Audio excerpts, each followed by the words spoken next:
Next, Kolkata poet Trina Chakraborti will sit in a discourse with guest poet Paresh Kamat.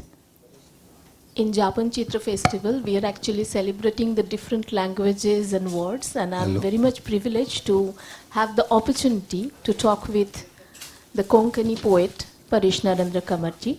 Welcome you. Thank you. Paresh Narendra Kamat has been writing modern Konkani poetry for last 35 years. 3.5 decades. And for his book Chitra Lipi, he was awarded with Sahitya Academy Award. This is the book, and I have painted this. This is my painting. painting. He is also a painter. So basically, I'm a painter and then a poet. Wonderful. So all sketches are there. My sketches. I have drawn those sketches. Great. These are the great. sketches. Wonderful. What is the central idea, or what inspires you the most for your poetic journey or your poetry writing? Actually, when I started writing in 1988, I came across two stalwarts in Konkani. One is Ravindra Kelekar, who got first Jnanpith Award, and the other stalwart was eminent Konkani poet Shankar Ramani. I had a long conversation for about 22 years with Ravindra Kelekar. So he introduced me with Indian literature and world literature. We spoke in length about all types of literature except poetry, all prose. And Shankar Ramani was a poet staying in Karnataka at Belgavi. So I met him only thrice, but he used to write me every week a letter. And that conversation gone for almost 12 years. We continuously, I used to write and I used to reply. He used to write about my poems. He used to write about Indian poetry. He used to write about world poetry. That influenced me a lot. I personally think that I'm a poet of old tradition actually. I blend tradition with modernity. So my basic instinct comes from the drawing, which was my first passion. I started drawing at the age of 10. Poetry came much later at the age of 20. So I think over a period of time that drawing dissolved in my poetry. So that expression you can see while reading, you can see that poetry itself is a drawing. Yeah, wonderfully said. Painting dissolved in your writing. Actually, it's kind of amalgamation of different forms of art and literature. Do you think that poetry can directly impact society or an individual human being? We are a part of society, so we can't hide anywhere. So as Joseph Brodsky has said, Russian famous poet, that what I'll tell you.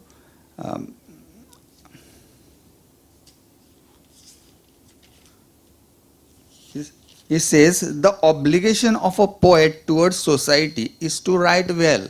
So as a poet, I always think I should write well. I should contribute to my language, as well as simultaneously I should contribute to Indian literature also. So that we cannot hide from the society.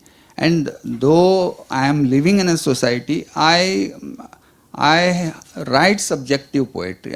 In the beginning, I have started writing social, philosophical poetries. Even political poetries I have written. But over a period of time, the things have changed. I got my form much later, after 12, 13 years after writing poetry. And once I got that, I found that this is my path. So subjective poetry is my path. That form, that structure, I've studied that structure. So in that form I am writing. So now what happened now, that in Konkani poetry, nobody is writing like me now.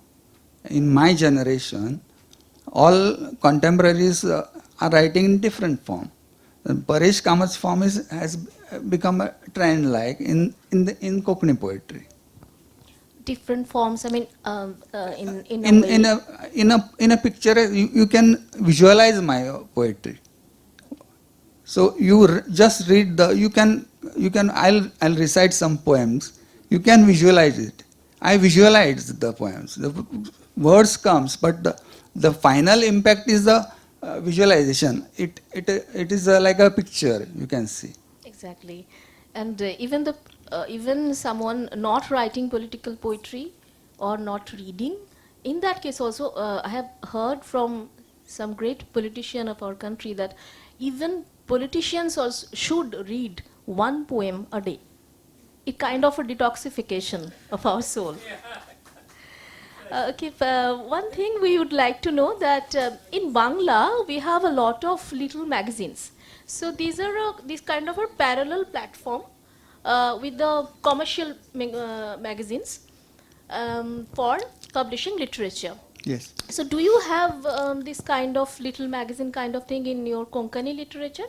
How, I mean, the young poets, how do they publish As their you know, works? Goa is a very small state. Of population of Goa is just 15 lakhs. Tourists comes to Goa in lakhs and they go away. They are not bothered about Goan culture. They are not bothered about Konkani language. They are not bothered about Konkani literature.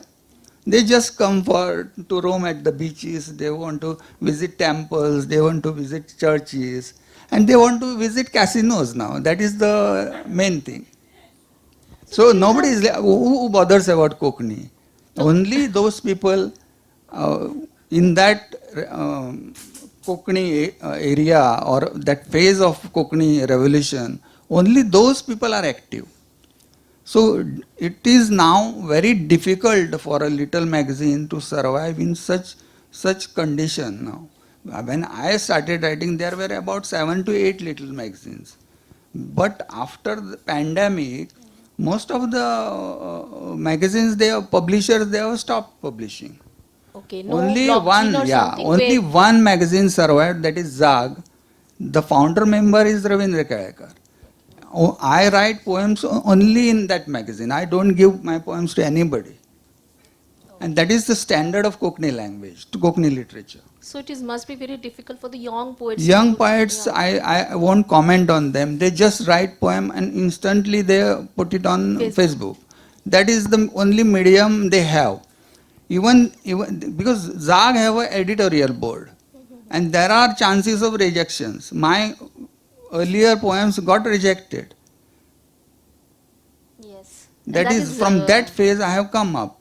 Now what Zag publishes is the only standard which will focus on literature, a standard literature, which is in par with Indian literature.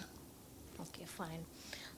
We would definitely love to hear your poems. So, but I would say your few of your poems are already published in Japanchitra Yes, international issue, I'm happy for that. and some was translated into Bengali and published in Guhalipi. Yes, So I yes, would like to read one of your yes. poem in Please read Bengali, it. but first you read your poem. Okay, okay.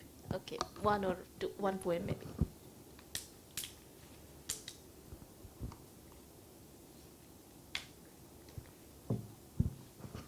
I'll read the English translations of this.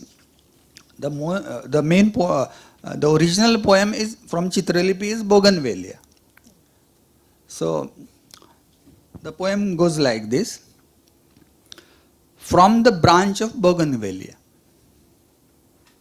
a reddish orange radiant drop slithered from the branch of Bougainvillea, sliding down slowly, dripping little by little, and then paused precisely at the tip of swinging branch, transforming into a cluster of flowers.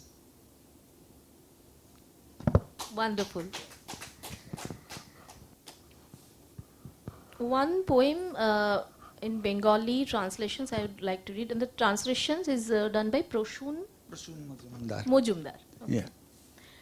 সে গতকাল বিকেলে সে নীল আকাশে তাকালো, অনেক উঁচুতে একখণ্ড কয়লা রঙের মেঘ।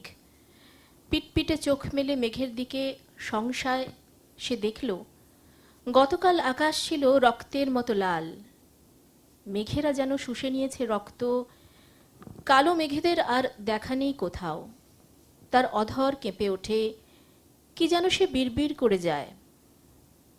আজ সকালে কালো মেঘ জমেছে আকাশে, আর খেলে গেল একটা ছোট্ট বিদ্যুৎ, সামান্য বাজের শব্দ।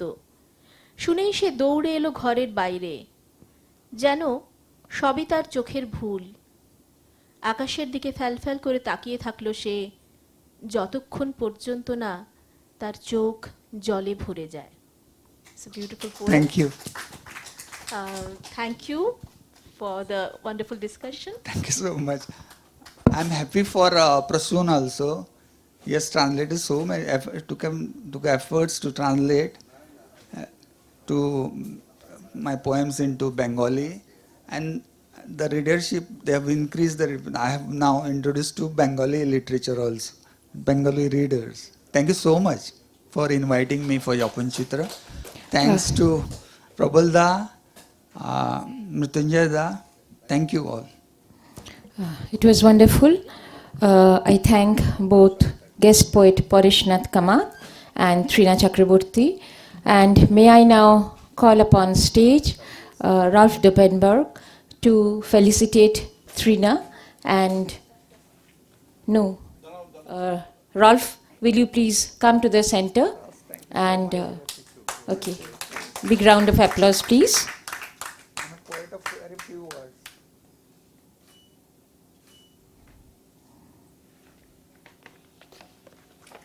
Thank you so much.